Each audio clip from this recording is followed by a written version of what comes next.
I'll go in there and I'll go, it's in your hola. contract. Yeah, exactly. I'm sorry, I can only speak in Spanish. My name's now. Chuck, by the way. How you doing?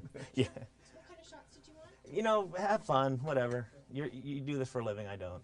I'll give You you know a better than me. 2-minute, Okay. 1 minute, and then I'll wrap you, and we'll Yeah. start as soon as we have speed. So that was quick.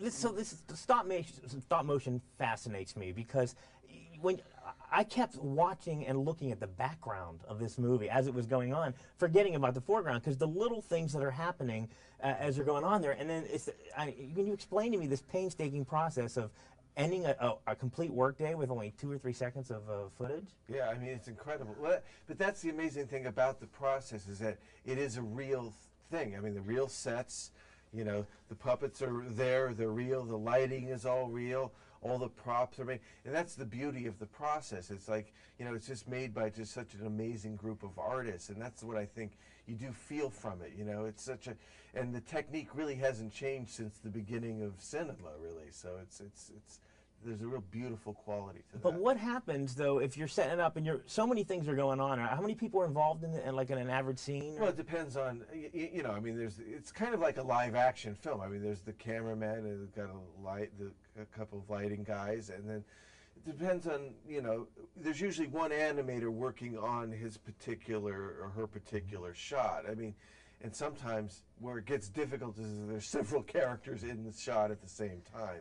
Have you gotten into situations though where after you've done it hours later or something, you find out that something didn't work and you got to go back and do it again? Or? Well, I think there was a couple of shots that happened, but you know, shooting with digital cameras, the animators can now kind of go frame by frame and kind of see where they're going. You know, so like in the old days, I mean, you just shoot it, you know, not really knowing, and then kind of get it the next day and see what you got. It's gotten a little bit more where you can kind of see where you're going with it. But, you know, it's like a performance. You know, it takes a long time. You know, live action, you can take 2, 3, or 4. Right. This, you can't. What about, how was it different from working on Nightmare to this? I mean, how's it evolved?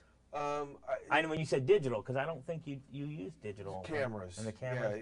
Yeah, but really, I think the only other real major difference on this was the sort of sophistication of the puppets. I mean, a Nightmare, we use a lot of what we call replacement heads, where, you know, you just change heads over for, you know, facial things.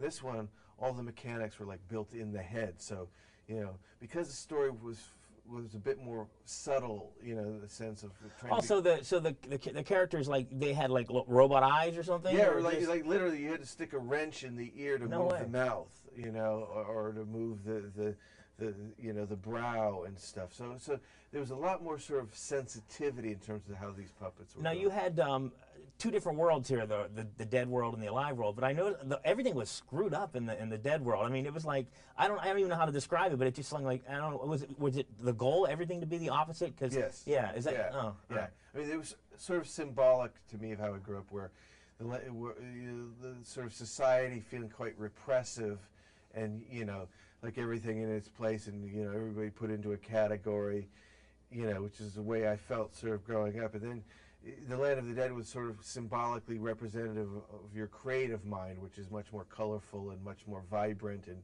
you know, much more visual stuff going on. So it wasn't meant to be so literal as it was to be sort of that symbolic.